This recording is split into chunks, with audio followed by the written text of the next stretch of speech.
નમસ્કાર ખેડૂત મિત્રો। તો આજે 22 નવેમ્બર 2025 આ બેલ્ટમાં આપણે મગફળીમાં ધાર દઈએ છીએ।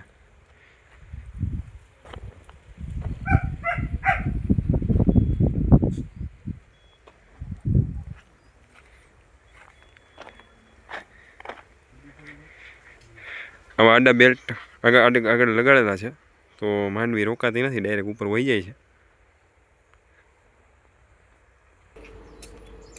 મગફળીમાં ધાર દેવી તો આ પતરું પાછળ રાખી દેવાનું।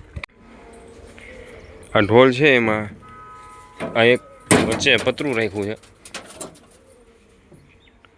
જો મગફળીના પાથરા કાઢવાના હોય તો આ પતરું આગળ હોય એટલે એમાં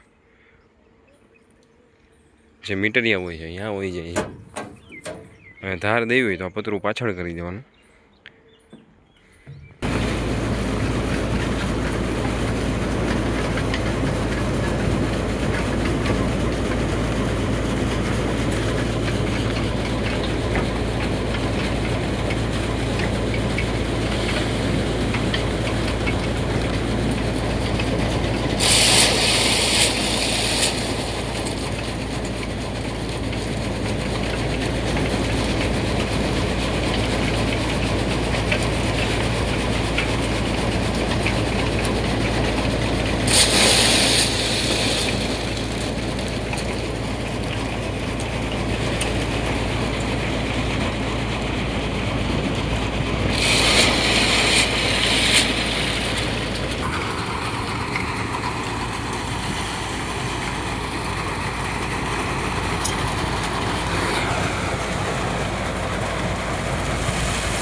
આ જે ઓપરનો જે ઢોલ આવે છે એને વચ્ચેથી આગળ વધારેલો છે, અને અહીંયા જે મીજા કરાવાળી બારી રાખેલી છે આ બાજુ હોય છે તો પાથરા અંદર જાય છે, આ બાજુ પાથરા જાય છે મીટરિયામાં, અને જે બારી છે ને આવી રીતના કરી નાખીએ તો જે મગફળી આપણે અત્યારે ઓરીએ છીએ ધાર દેવા માટે એ સીધી જે આગળના ભાગમાં વહી જાય છે, જેથી ધાર દેવાઈ જાય છે।